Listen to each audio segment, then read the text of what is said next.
ఏంటండి పరిస్థితి అంటే 7 కోట్లకి తక్కువ ఇచ్చేవాడైతే లేడంట. 7 కోట్లు పెట్టుకొని ఏం చేస్తారా? రైతులకు కొందరు ఎవరో డబ్బులు ఉన్నోళ్ళు ఆ రైతులని కాదు ఇక అసలు డబ్బులు ఉన్నోడని ఆడ తెచ్చుకుంటాడు వాడు. బెంజి కారోడు షోరూమ్ పెడదామని వచ్చిండంట విజయవాడ.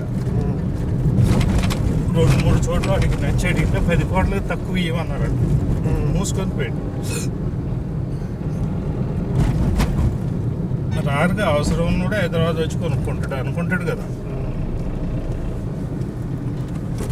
అసలు అది కూడా ఒక అందుకు లాభం ఎందుకు తెలుసా? వీడప్పుడు ఏం చేయాలంటే ఏ నందిగామలోనో జగ్గేపేటలోనో పెట్టుకొని కూర్చోవాలి, అంతే కదా. తక్కువ వాళ్ళే పోతారు ఆడికి. అని వాడుకుంటుందిగా భూమి ఉంటే రేట్లు పెరుగుతుంది భవిష్యత్తులో అని.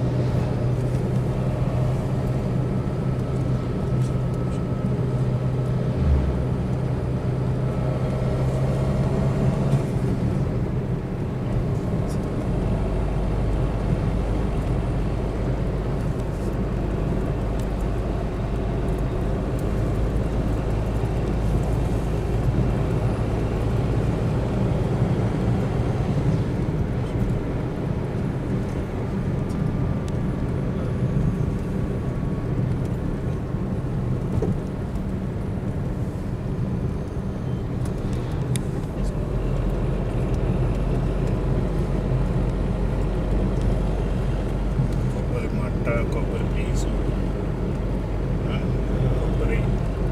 కొబ్బరికాయ ఏది వేస్ట్ పోదు ఇక్కడ.